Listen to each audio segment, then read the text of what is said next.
Hoje à noite eu quero convidá-los a abrirem suas Bíblias em João capítulo 13. João capítulo 13. Nós estamos continuando essa série de pregações no Evangelho de João, vendo retratos de Jesus. A maneira como Jesus é apresentado para o leitor nos ensina muito a respeito de quem ele é e o que ele faz. Temos visto Jesus, o bom pastor, temos visto Jesus, o pão da vida, Jesus, a fonte de água viva, Jesus, o Rei dos Reis, Jesus, a palavra, o verbo que se fez carne, Jesus, o Salvador. Entre outras coisas, nós vemos no Evangelho de João um retrato nítido de quem Jesus é e o que ele veio fazer aqui nesse mundo. Quero convidá-los a seguirem, acompanharem comigo João capítulo 13. João capítulo 13, versículos de 1 a 20. João 13, de 1 a 20. Diz assim a palavra de Deus. Antes da chegada da Páscoa, sabendo Jesus que era chegada a sua hora de passar deste mundo para o Pai, tendo amado os seus que estavam no mundo, amou-os até o fim. Durante a ceia, tendo já o diabo posto no coração de Judas Iscariotes, filho de Simão, que traísse Jesus, sabendo este que o Pai tinha confiado sabendo que o Pai tinha confiado tudo às suas mãos, e que ele tinha vindo de Deus e voltava para Deus, levantou-se da ceia, tirou a vestimenta de cima e, pegando uma toalha, cingiu-se com ela. Em seguida, Jesus pôs água numa bacia e começou a lavar os pés dos discípulos e a enxugá-los com a toalha com que estava cingido. Quando se aproximou de Simão Pedro, este lhe perguntou: vai lavar os meus pés, Senhor? Jesus respondeu: o que eu faço você não compreende agora, mas vai entender depois. Então Pedro disse: o Senhor nunca lavará os meus pés. Ao que Jesus respondeu: se eu não lavar, você não terá parte comigo. Então Pedro lhe pediu: Senhor, não somente os pés, mas também as mãos e a cabeça. Jesus respondeu: quem já se banhou não precisa lavar nada, a não ser os pés. Pois quanto ao mais, está tudo limpo. E vocês estão limpos, mas não todos. Pois ele sabia quem era o traidor. Foi por isso que disse: nem todos estão limpos. Depois de lhes ter lavado os pés, Jesus pôs de novo as suas vestimentas. E voltando à mesa, perguntou-lhes: vocês compreendem o que eu lhes fiz? Vocês me chamam de mestre e de senhor, e fazem bem porque eu o sou. Ora, se eu, sendo senhor e mestre, lavei os pés de vocês, também vocês devem lavar os pés uns dos outros. Porque eu lhes dei o exemplo, para que, como eu fiz, vocês façam também. Em verdade lhes digo, que o servo não é maior do que o seu senhor, nem o enviado é maior do que aquele que o enviou. Se vocês sabem essas coisas, bem-aventurados serão se as praticarem. Não falo a respeito de todos vocês, pois eu conheço aqueles que escolhi. Mas é para que se cumpra a Escritura: aquele que come do meu pão, levantou contra mim o seu calcanhar. Desde já lhes digo isto, antes que aconteça, para que quando acontecer, vocês creiam que eu sou. Em verdade lhes digo, quem recebe aquele que eu enviar, recebe a mim. E quem recebe a mim, recebe aquele que me enviou. Vamos orar e pedir a direção de Deus aqui no nosso tempo de estudo. Amado Deus e Pai, nós te louvamos e agradecemos pelo privilégio de sermos chamados os teus filhos. Te agradecemos porque por meio de Jesus Cristo, aquele que morreu em nosso lugar, pagando o preço do nosso pecado, nós hoje temos livre acesso a Ti. Obrigado, Pai, porque o véu se rasgou, porque o caminho se abriu e nós cremos que o Senhor tem poder para salvar, pois o Senhor tem libertado milhões e milhões de pessoas ao longo da história humana. E nós cremos que o Senhor ainda hoje é capaz de libertar corações endurecidos. Então, nessa noite, pedimos que o Teu Santo Espírito haja aqui em nosso meio, amolecendo os nossos corações, nos moldando de acordo com a Tua perfeita vontade e forjando em nós, ó Deus, o caráter do Senhor Jesus Cristo, em cujo nome oramos. Amém. Nós estamos hoje contemplando Jesus, o servo humilde. É mais ou menos um paradoxo, porque na semana passada nós falamos sobre Jesus, o quê? O Rei dos Reis. Nós estudamos em João capítulo 12 a entrada triunfal em Jerusalém, quando Jesus, montado em cima do jumentinho, entrou e as pessoas estavam com os ramos de palmeiras, gritando: Hosana, Hosana, aquele que vem em nome do Senhor.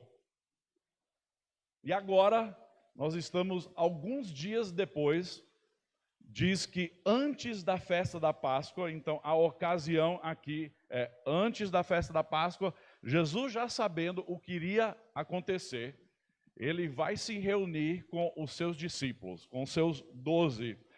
E do capítulo 13 até o capítulo 17, nós vamos encontrar provavelmente o discurso mais longo de Jesus em todos os evangelhos. O discurso se chama o discurso no cenáculo, certo? Então, João capítulo 13 até o capítulo 17, nós temos concentrado nesses capítulos o discurso que Jesus proferiu a seus discípulos na noite em que foi traído, naquela noite em que celebrou a ceia do Senhor.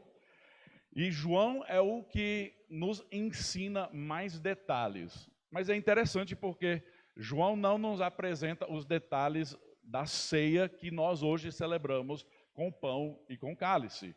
Isso nós vamos encontrar nos outros evangelhos, nos evangelhos sinóticos.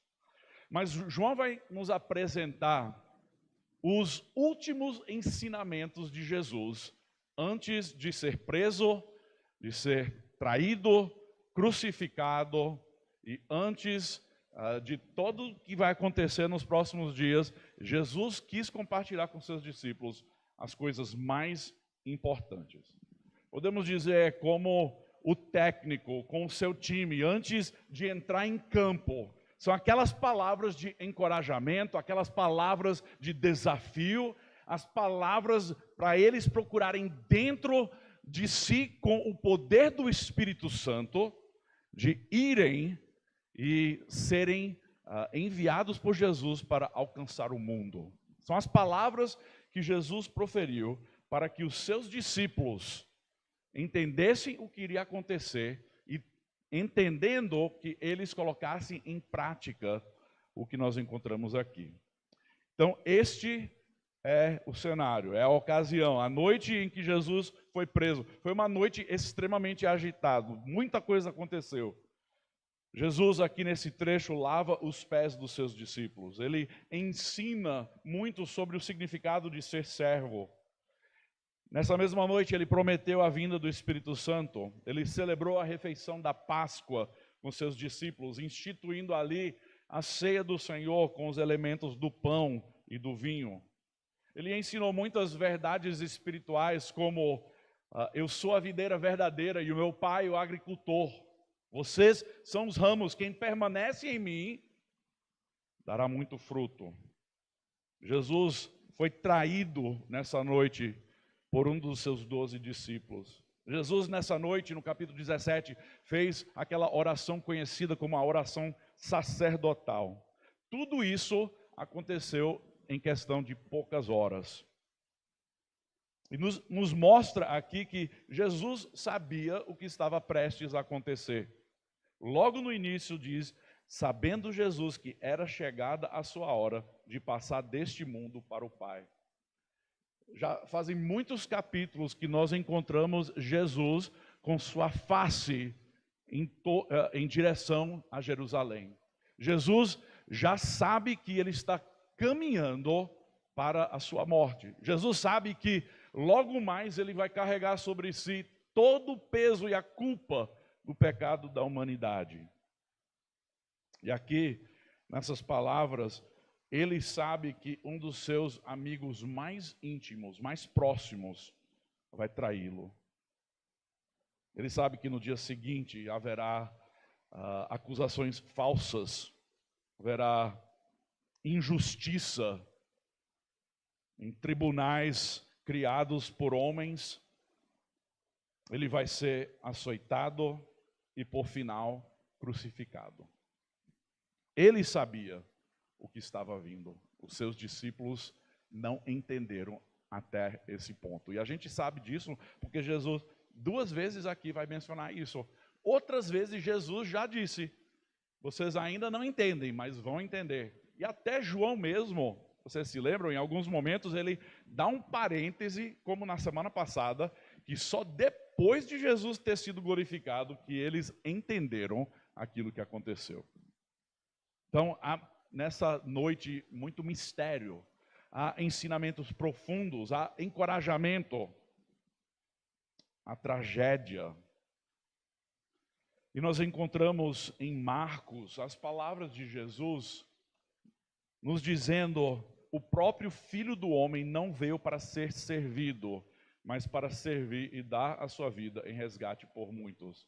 Nessa noite, cheio de atividade, cheio de emoção, cheio de tristeza, amargura, Jesus vai aproveitar esse momento para ensinar algo profundo sobre humildade.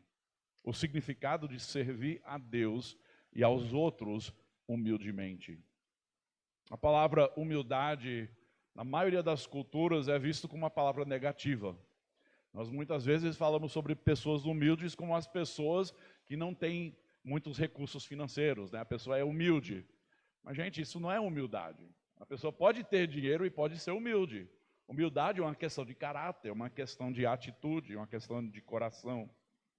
E Jesus aqui vai nos mostrar que ele, mesmo sendo o Rei dos Reis, que nós vimos na semana passada, ele também é um servo humilde.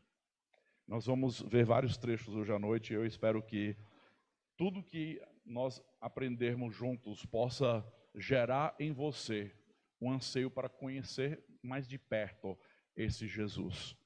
E não somente isso, para ver nele, mas para ver nele o exemplo perfeito de como nós também devemos servir uns aos outros. Então vamos considerar juntos algumas questões aqui. Primeiro, o amor do servo humilde, o amor desse servo humilde. No versículo 1 diz: antes da festa de Páscoa, sabendo Jesus que era chegada a sua hora de passar deste mundo para o Pai, tendo amado os seus que estavam no mundo, amou-os até o fim. Amou-os até o fim. É interessante porque a partir do capítulo 12 de João até o final de João, João vai falar muito sobre o amor de Deus, o amor dos discípulos uns pelos outros. O amor vai ser um tema-chave que vai correr ao longo desses últimos capítulos. E aqui, João nos diz que Jesus, sabendo o que estava vindo, que ele iria morrer, que iria ressuscitar e voltar para o Pai, ele nos dá essa qualificação da atitude do coração de Jesus. Tendo amado os seus que estavam no mundo, amou-os até o fim. Ao entendermos esse amor, tem 3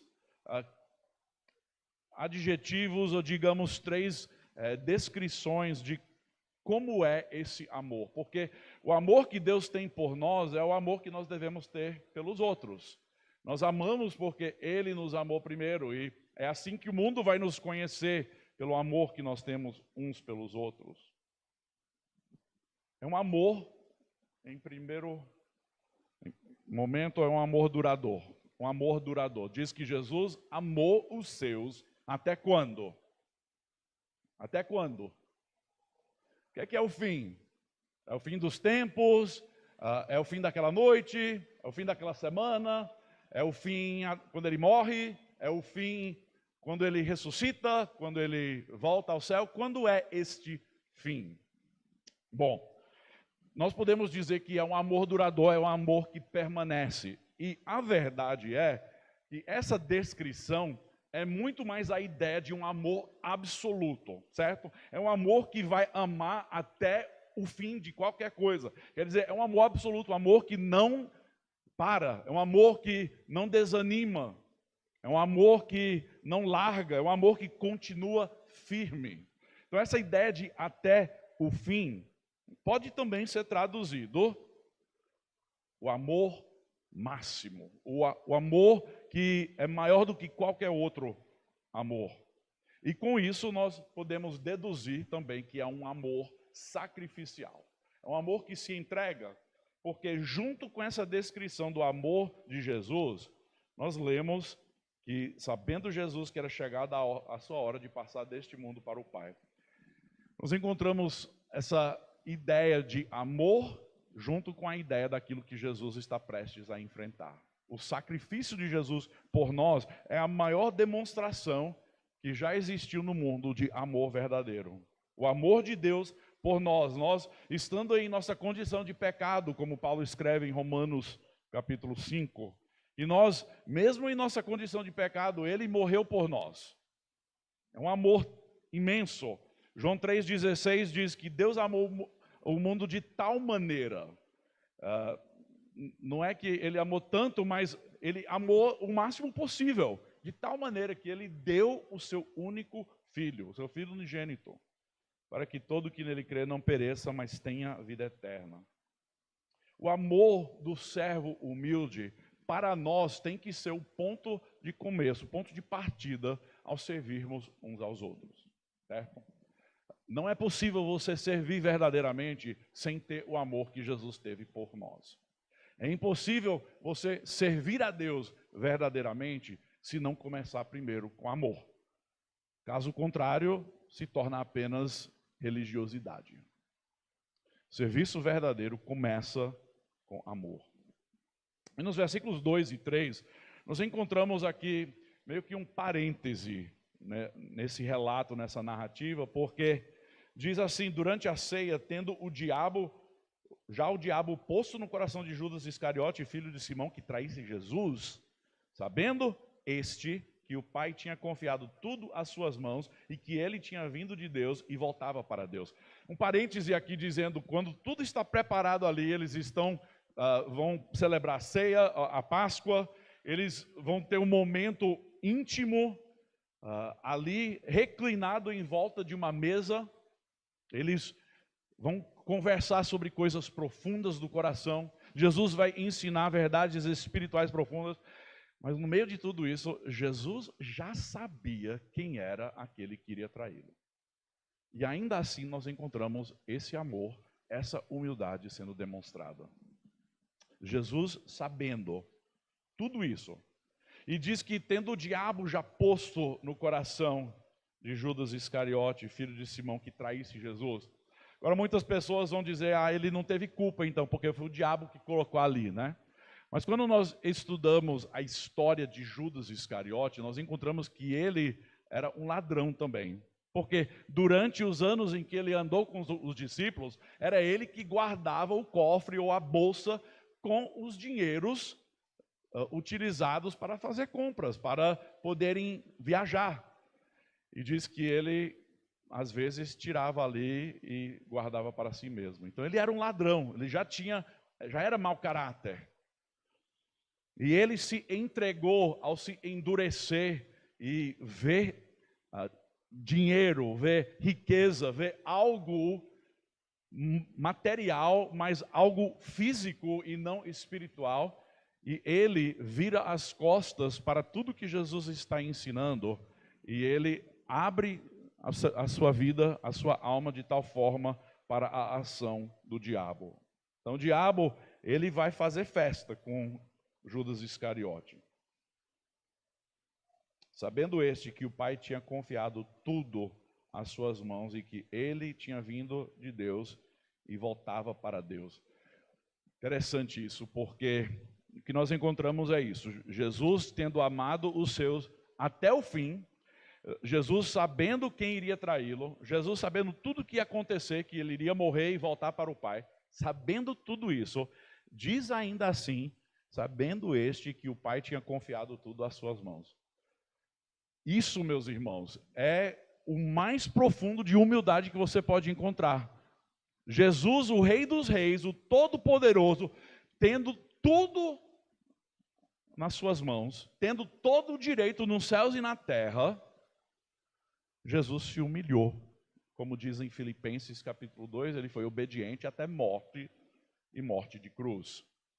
Não há maior demonstração de humildade do que esta, de que Jesus, o Filho do Altíssimo, tendo tudo em suas mãos, deixou isso de lado para que ele fosse obediente até a morte e morte de cruz, a fim de nos salvar.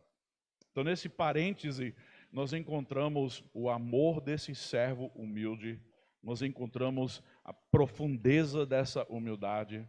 Mas dos versículos 4 até o versículo 9, nós vamos encontrar o exemplo do servo humilde, o exemplo do servo humilde. Se você tem um esboço, a palavra exemplo é o que você deve preencher, certo? Ele nos demonstrou o exemplo de humildade. Vou falar rapidamente o que aconteceu.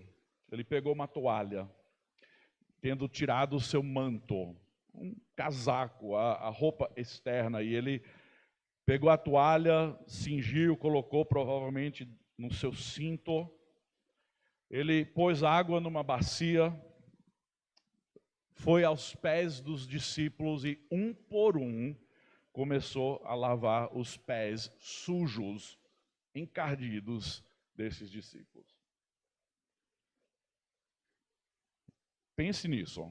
Na semana passada, Jesus, o Rei dos Reis, montado em cima do jumentinho, que era o símbolo do Messias, que tinha sido profetizado em Zacarias. Agora, esse mesmo rei está ajoelhado aos pés dos discípulos, com uma toalha no seu cinto e lavando pés sujos.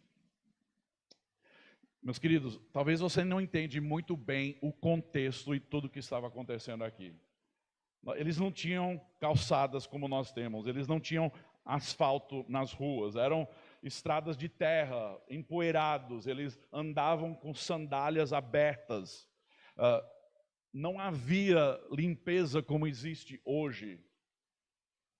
E ainda mais, essa tarefa de lavar os pés era do servo, era do escravo na casa de alguém. Era um trabalho mais humilde que você possa imaginar, mais humilhante. Naquela cultura, até mesmo o escravo judeu não era exigido a lavar os pés das pessoas. Eram os escravos gentios que eram usados para lavar os pés, porque essa tarefa até era humilhante demais para os judeus, mesmo sendo os escravos. Uma cultura de honra, de respeito, e essa ação era uma demonstração desrespeitosa a alguém de posição.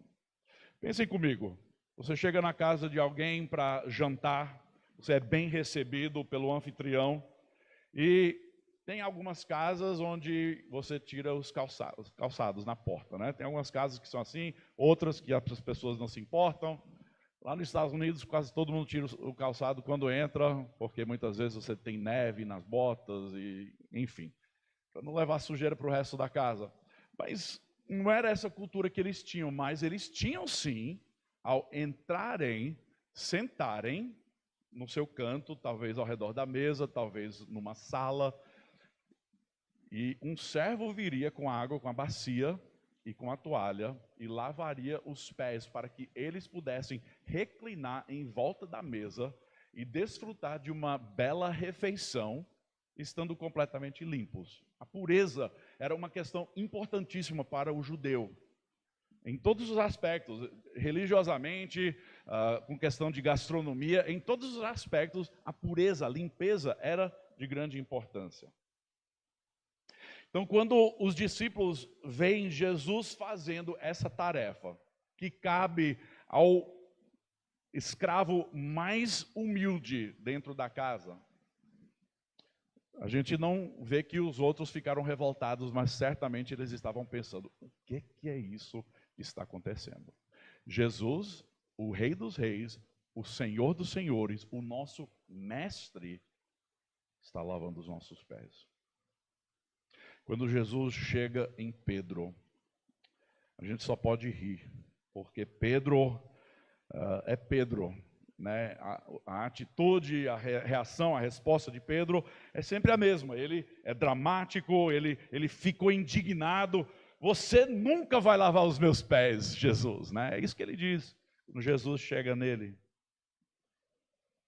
Naquele momento e na mente de Pedro, esse serviço era vergonhoso demais para o Messias, o Mestre, porque o cântico que nós cantamos hoje, Tu és o Cristo, o Filho do Deus vivo, foi Pedro que falou essas palavras.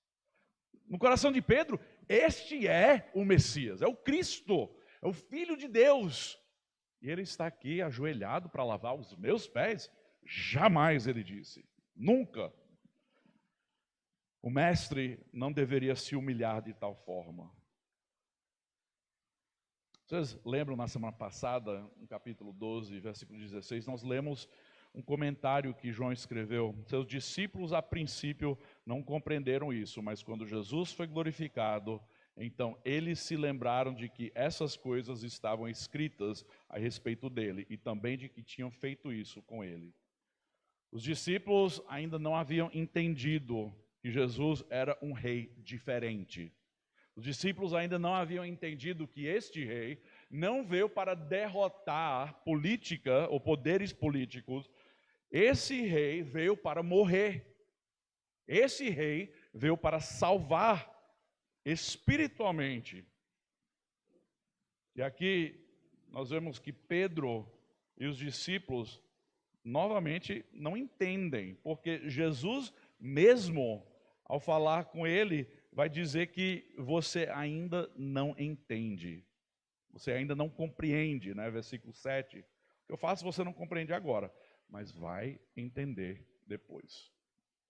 Por quê? Porque Jesus, aqui nessa ação humilde, ele está mostrando os primeiros passos que levam até a cruz.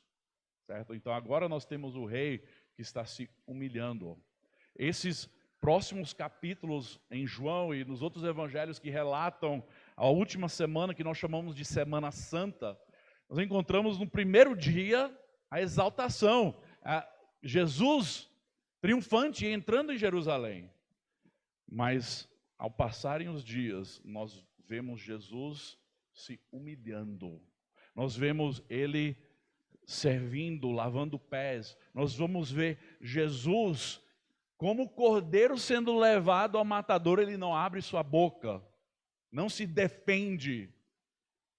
Jesus vai ser acusado falsamente. Ele poderia ter provado com facilidade, ele tinha multidões e multidões que tinham seguido, mas Jesus não fez isso. Por quê? Porque ele era um rei diferente. E os seus discípulos ainda não entenderam isso. Era preciso passar esse período para eles poderem olhar para trás e entender.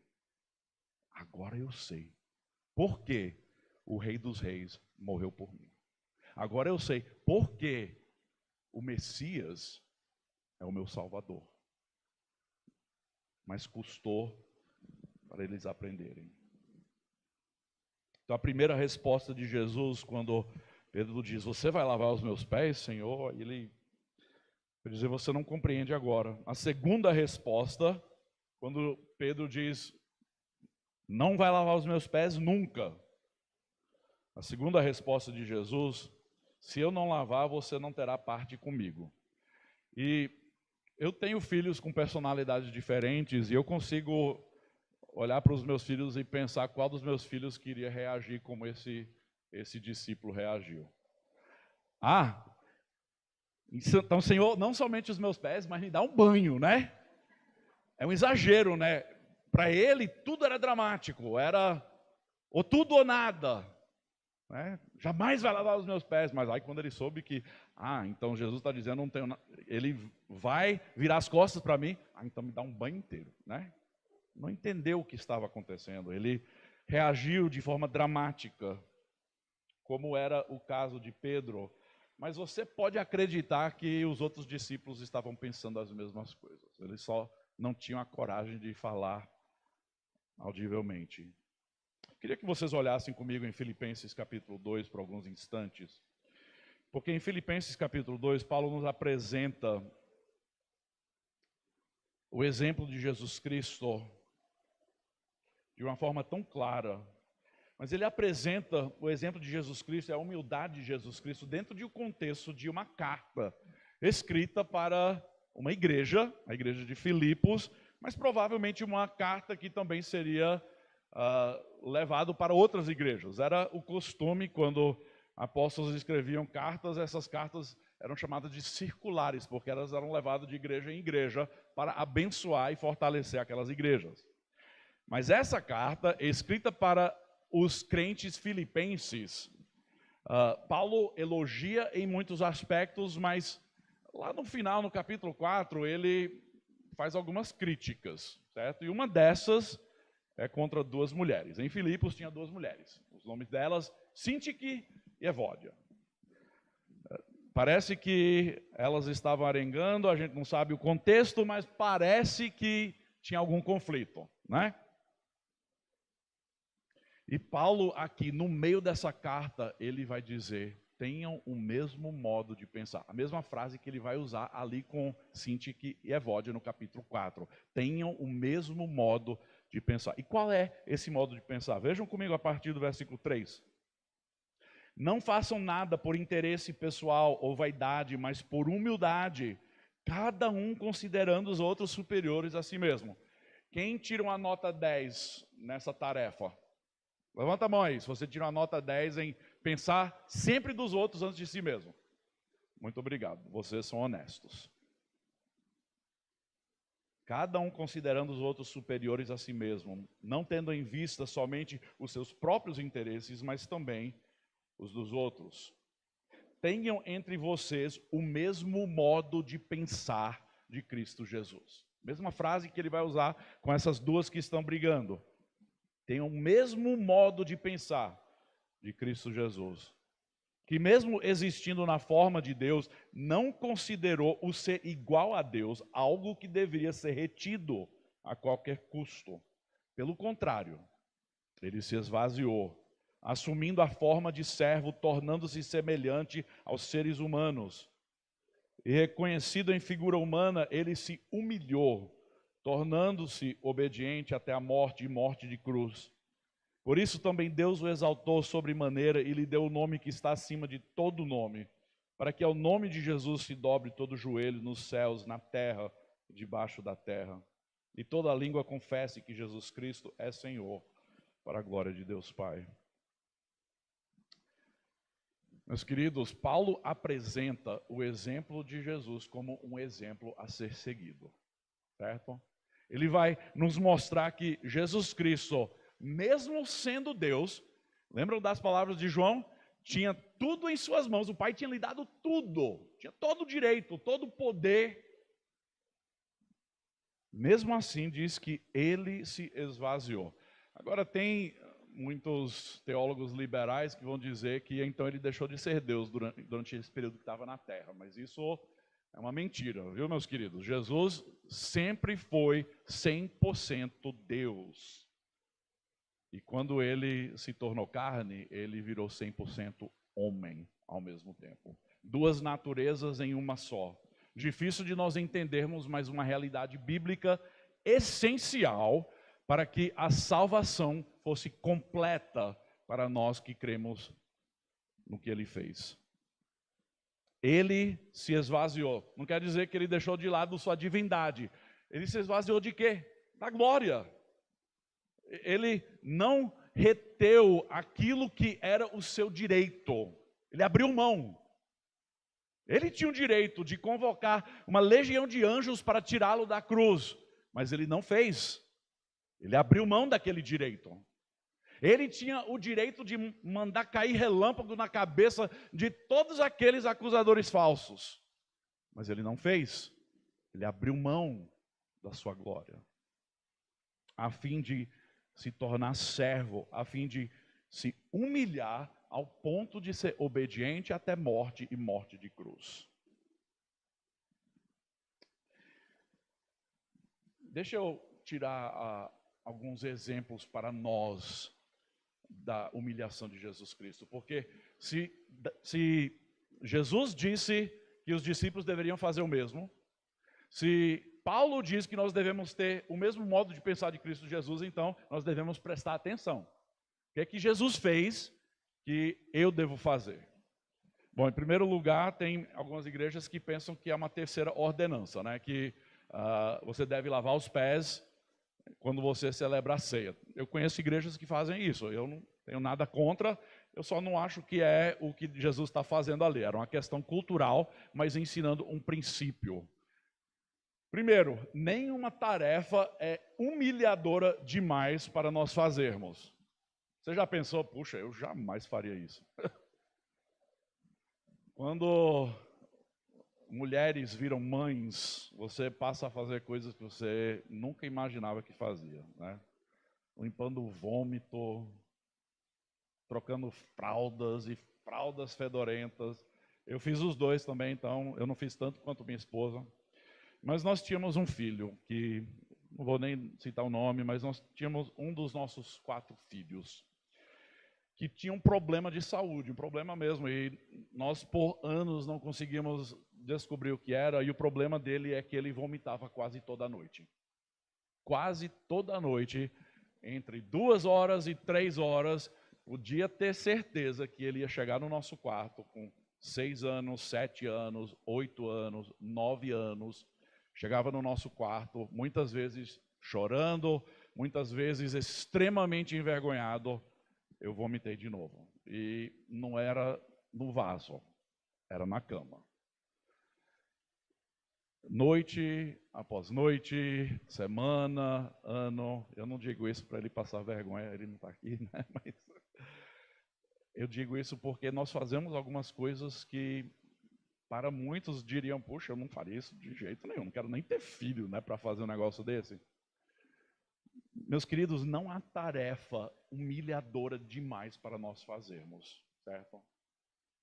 Você se acha alguém, eu não faço isso, né? Porque eu já graduei, ou eu já passei para outro patamar, agora eu posso contratar uma faxineira para fazer essa limpeza para mim. Eu estou acima dessas coisas. Meus queridos, você que conhece a Jesus Cristo, você nunca deve se considerar acima de fazer uma coisa extremamente humilhadora, certo? Já tive em igrejas no passado onde pastores achavam que não tinham que fazer uma certa tarefa ou limpar uma certa coisa, limpar o vaso.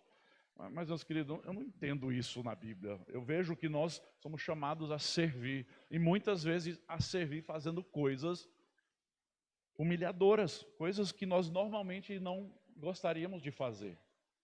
E nós fazemos isso para amar, para servir, para demonstrar que Deus está em nós e que Ele transformou o nosso ser. Segundo, assim como Cristo, nós devemos pensar dos outros primeiro. Devemos pensar dos outros primeiro, seus desejos, interesses, direitos. Nós abrimos mão dessas coisas.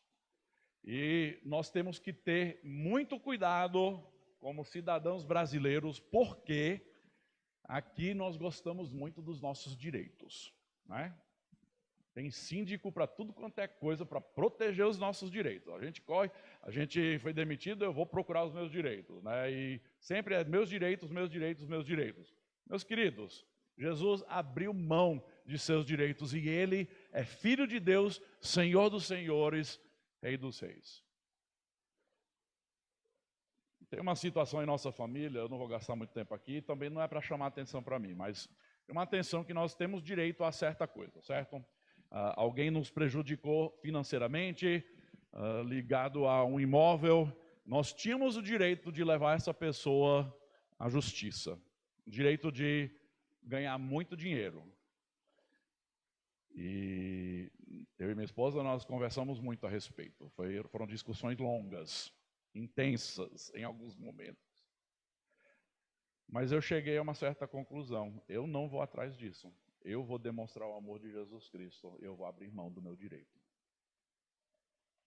Porque isso vai prejudicar a pessoa, vai nos prejudicar emocionalmente para levar isso adiante. Meus queridos, há momentos em nossas vidas que nós temos que abrir mão daquilo que nós achamos que nos pertence. Direitos, desejos, sonhos. Puxa, quantas vezes eu não já ouvi casais, né, que quando se casam, ele tem os sonhos dele, ela tem os sonhos dela. Estamos buscando os nossos sonhos. Não, vou abrir mão do meu sonho, porque o sonho agora é nosso, né? Agora é o nosso plano, é a nossa vida. E assim como Cristo, nós devemos pensar dos outros antes de nós mesmos. Humildade significa tirar o foco de nós, a fim de enxergarmos as necessidades dos outros. É bem ligado com o segundo ponto, mas a ideia é essa. Nós, como seres humanos egoístas, orgulhosos, nós gostamos muito de nós mesmos. Entendeu? No mundo aí afora você ouve muito que as pessoas precisam aprender a amar a si mesmas. Né? Isso é muito comum. Você vê livros após livros nas livrarias. Você precisa aprender a amar a si mesmo. Você não sabe amar a si mesmo. Meu querido, você ama a si mesmo demais. Essa é a verdade. Nós já amamos a nós mesmos demais. E é por isso que as Escrituras nos mostram que nós devemos tirar o nosso foco de nós mesmos e olhar para as pessoas ao nosso redor. Isso é humildade, isso é serviço, isso é amor verdadeiro. O ensinamento do servo humilde. Jesus ensinou várias coisas aqui em João capítulo 13, e eu não tenho tempo hoje à noite de examinar cada ensinamento, ok? Tem questões aqui espirituais relacionadas com o lavar. Ele vai usar essa metáfora de lavar no sentido espiritual, assim como ele diz, vocês estão limpos, mas nem todos, porque ele estava se referindo a Judas, né? Então ele estava, de certa forma, dizendo, 11 de vocês estão no caminho certo, 11 de vocês são salvos, mas tem um aqui que não. Então Jesus vai falar sobre a água, sobre o lavar, a purificação num sentido espiritual, além de estar ensinando a respeito do servir humildemente, certo? Então tem muitas coisas acontecendo aqui, eu não tenho tempo hoje à noite de digerir toda essa informação, então vou rapidamente só anotar os pontos para chegar na conclusão. Versículos 10 e 11, Jesus diz para Pedro, quando Pedro diz, me dá um banho inteiro, né? Me lava a cabeça, o pé, mão, lava tudo. Jesus, não, quem está limpo não precisa lavar tudo, só preciso lavar os pés. E aqui nós encontramos meio que uma metáfora para falar sobre duas questões importantes na nossa salvação. Primeiro, a justificação, a nossa posição diante de Deus. Nem sei se eu coloquei aí, coloquei. A justificação, certo? Vocês já estão limpos, não precisa tomar banho todo se você já está limpo. Mas o segundo ponto é a santificação, você precisa apenas lavar os pés. Nesse sentido, Jesus meio que estava usando essa ideia de água e purificação para falar sobre a nossa posição em Cristo, que é firme, que é fixo, que é a justificação, mas o processo de ainda precisarmos lavar. Por quê? Porque a gente vai se sujar com pecado, a gente vai errar, e no meio de tudo isso, a água tem esse símbolo maravilhoso de purificação. Em todas as Escrituras nós encontramos a água como um símbolo de purificação. No Antigo Testamento, seja no tabernáculo, os sacerdotes tendo que lavar suas mãos antes de fazer qualquer coisa, os judeus tendo que lavar suas mãos antes de preparar alimento, antes de comer. São coisas boas, a gente também gosta de fazer isso. Eu não gosto de ir em restaurante onde a pessoa não lava as mãos antes de preparar minha comida, né? Quem gosta? Acho que não. A água é um símbolo maravilhoso, o batismo é um símbolo do novo nascimento, dessa purificação que Deus realiza em nós. Um outro princípio muito importante que nós aprendemos aqui é que Jesus é Senhor, Ele é Mestre. Versículos 12 e 13, ele diz assim, depois de lhes ter lavado os pés, Jesus pôs de novo as suas vestimentas, voltando à mesa, perguntou-lhes, vocês compreenderam o que eu fiz? Vocês me chamam de Mestre e de Senhor, e fazem bem, porque eu o sou. Olha só. Tem muita gente que diz, em nenhum lugar Jesus diz que Ele é Deus. Mentira, aqui ele diz. Aqui ele diz que ele é o quê? Ele é Senhor, ele é mestre, e mais para frente um pouquinho, ele vai dizer ainda mais que ele é o eu sou. Se alguém falar para você que Jesus nunca afirma ser Deus, aqui ele afirma, mas em muitos outros lugares ele afirma também. Jesus é Senhor, ele é mestre, nós devemos crer nessa verdade.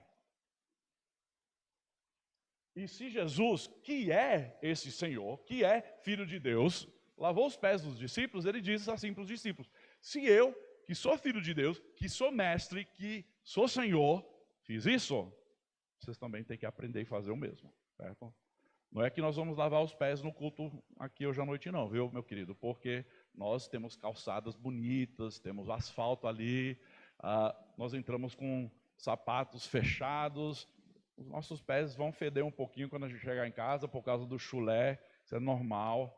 Mas a gente não tem essa necessidade de lavar os pés como eles tinham. Então o que é que nós fazemos? Nós vamos ali para Filipenses capítulo 2 e olhar para a atitude, olhar para o exemplo que Jesus deu. Se Jesus diz que nós devemos fazer o mesmo, quer dizer o quê? Eu devo me humilhar, eu devo servir, eu devo olhar para as necessidades dos outros antes de mim mesmo. É isso que eu faço. Se Jesus, que é Filho de Deus, que é Senhor dos senhores, que é Rei dos reis, que nós vimos na semana passada, fez isso, quem é você de dizer, não, eu não faria isso. Eu não me ajoelharia para fazer alguma coisa tal. Ok. Se você pensa assim, você tem muito o que aprender, meu querido. Por quê? Porque Jesus, no versículo 16, vai dizer o quê? Em verdade, lhes digo que o servo não é maior do que o seu senhor, nem o enviado é maior do que aquele que o enviou. Jesus diz, você é orgulhoso demais para se humilhar e procurar o interesse do próximo? Você é maior do que eu? É o que Jesus está dizendo. Você se acha maior do que eu, que sou Senhor, que sou Deus? Nenhum servo é maior do que o seu mestre. Nenhum servo é maior do que o seu mestre. Eu amo essa expressão também que ele começa o versículo 16 dizendo, em verdade lhes digo. É uma expressão que Jesus usa muito. Para ressaltar o que eu estou dizendo, preste atenção. É a verdade. É um princípio de tremenda importância. Em verdade vos digo. Vai dizer a mesma coisa de novo no versículo 20. Em verdade lhes digo. Prestem atenção. O que Jesus está falando é primordial para o discípulo de Jesus. Letra D, nós devemos crer que Jesus é o eu sou, o próprio Deus em carne. Versículo 19, desde já lhes digo isso, antes que aconteça, para que quando acontecer, vocês creiam que eu sou. Se vocês se lembram, algumas semanas atrás, nós estudamos isso também em João capítulo 8, quando Jesus disse, antes de Abraão nascer, eu sou. Para os fariseus que estavam ali, isso era blasfêmia, eles pegaram pedras querendo matar Jesus naquele momento. Por quê? Porque Jesus estava se identificando com Deus, Yahvé, que se revelou a Moisés na sarça ardente. E quando Moisés perguntou para Deus, quem devo dizer aos israelitas que me enviou? Deus disse, eu sou o enviou. E essa palavra, o eu sou, do hebraico, é traduzido na Septuaginta, que é a tradução grega do Antigo Testamento hebraico. Essa palavra, quando é traduzido, o eu sou, é a mesma palavra que Jesus vai usar aqui no grego. Eu sou. Se você ouve de alguém, porque tem algumas seitas por aí que dizem que Jesus nunca afirmou ser filho de Deus ou ser Deus, você pode levá-lo para esses trechos e dizer, ele disse sim, ele é o eu sou, o autoexistente, aquele que esteve presente no ato da criação, como nós lemos em Colossenses capítulo 1. João 8:58 é o trecho que eu mencionei, quando ele disse, em verdade, está vendo de novo? Mesma frase, em verdade lhes digo que antes que Abraão existisse, eu sou. Então, o último ponto aí no seu esboço é a missão do servo humilde. Eu acho tão interessante aqui que no meio desse ato de humildade, de serviço, Jesus vai fazer o link, vai fazer a conexão para a sua missão, que é de alcançar o mundo, né? Que é de pregar. Porque ele vai dizer, em verdade lhes digo, quem recebe aquele que eu enviar, recebe a mim. E quem recebe a mim, recebe aquele que me enviou. Isso a gente vai ver mais para frente também no capítulo 20, quando Jesus vai falar para os discípulos que, assim como o Pai o enviou, ele também está enviando o Espírito, né? Mas ele também vai dizer que está enviando os seus discípulos ao mundo. Nós chamamos isso da grande comissão, aquela ideia de que nós fomos enviados por Deus para revelar Jesus Cristo ao mundo, para mostrar o caminho para a salvação. E quando Jesus diz em verdade lhes digo, quem recebe aquele que eu enviar, recebe a mim, Jesus estava dizendo, quando vocês forem enviados, quando vocês pregarem a mensagem do Evangelho, e as pessoas lhe receberem, as pessoas abraçarem esse ensinamento, eles recebem a mim e recebem também aquele que me enviou. A missão do servo humilde é este. Ele foi enviado para salvar, ele foi enviado para redimir e resgatar. Ele foi enviado para perdoar os nossos pecados. Nós cantamos hoje à noite aquele cântico, poder para salvar. Ele tem poder para salvar. Não sei se quando você cantou porque você crê naquelas palavras. Porque são palavras profundas. Ele tem poder para salvar, para libertar, para lhe dar vida nova.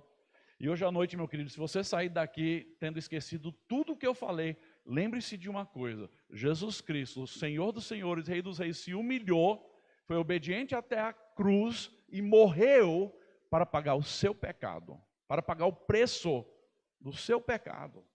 E ele faz isso por amor, ele faz isso humildemente. Ele tinha todo o direito nos céus e na terra, mas ele abriu mão desse direito, abriu mão dessa glória, a fim de salvar você, a fim de perdoar todos os seus pecados. E você pode pensar, puxa, mas já pequei muito, né? Quem não? Eu já pequei muito também, meu querido. Não há pecado no seu passado grande demais para esse Jesus perdoar e libertar. Lembrando onde nós começamos, Marcos 10, 45. O próprio Filho do Homem, que é Jesus, o Messias, não veio para ser servido, mas para servir e dar a sua vida em resgate por muitos.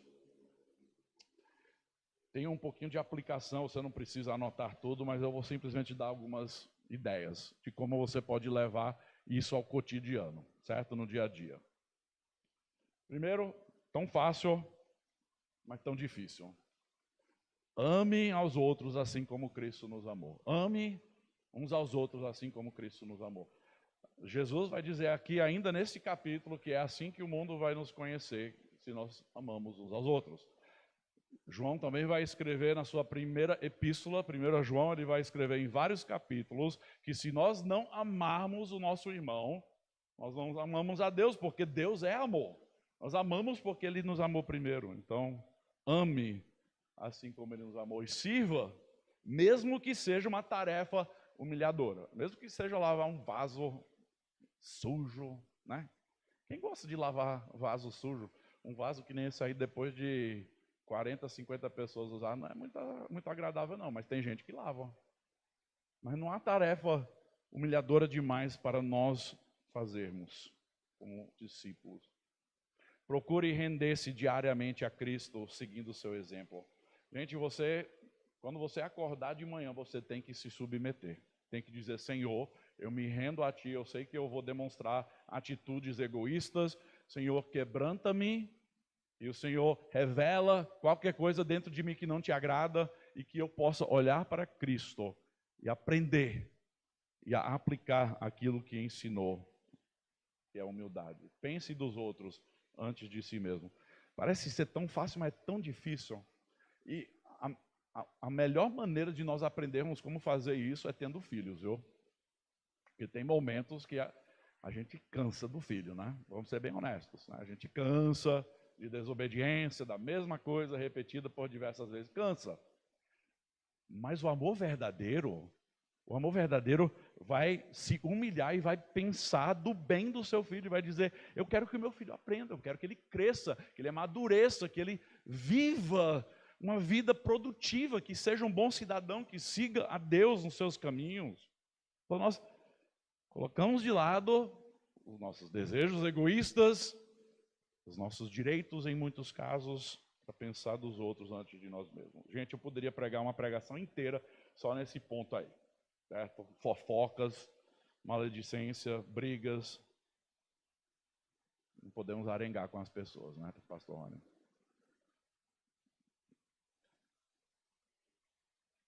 Coloque de lado os seus próprios pensamentos, desejos, direitos e engaje-se na missão, certo? A missão que Jesus nos deixou é de revelar a verdade dele ao mundo, de fazer Jesus conhecido.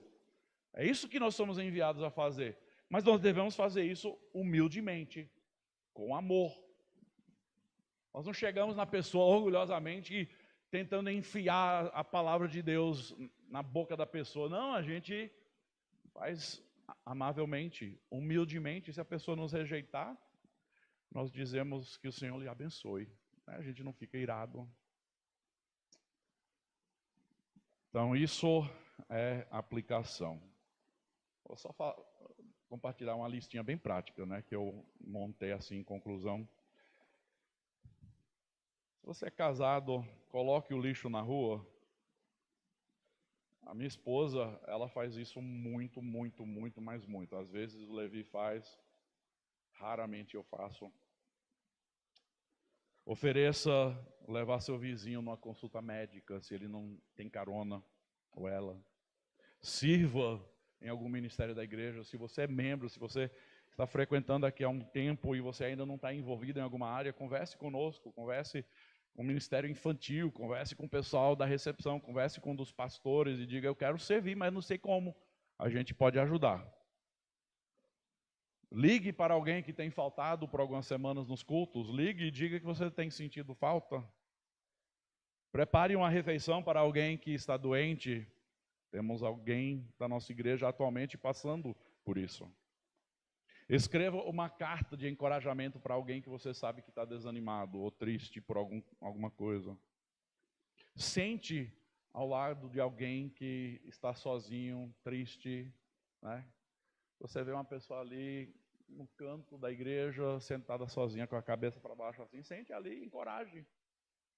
Fale verdades bíblicas que possam levantar o ânimo da pessoa. Passe tempo com irmãos em Cristo. Abandone conversas que não convêm, conversas que rebaixam as pessoas. Mesmo que sejam verdades, se você está falando por trás das costas da pessoa, isso é fofoca. Isso é maledicência.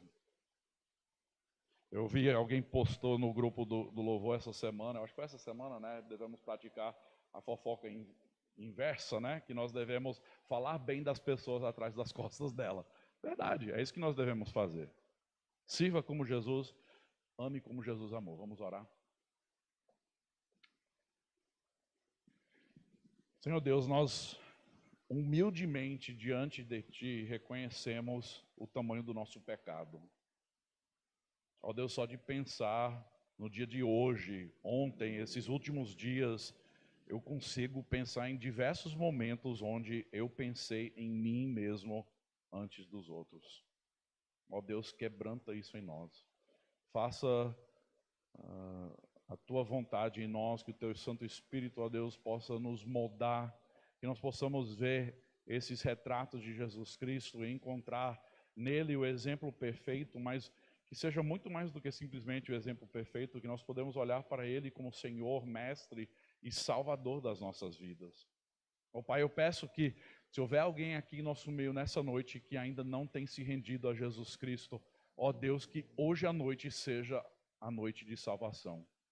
Porque nós cremos que Jesus tem poder para salvar. Que Jesus, que foi enviado ao mundo, morreu, ressuscitou e voltou ao Pai. Ele continua na obra de salvar perdidos.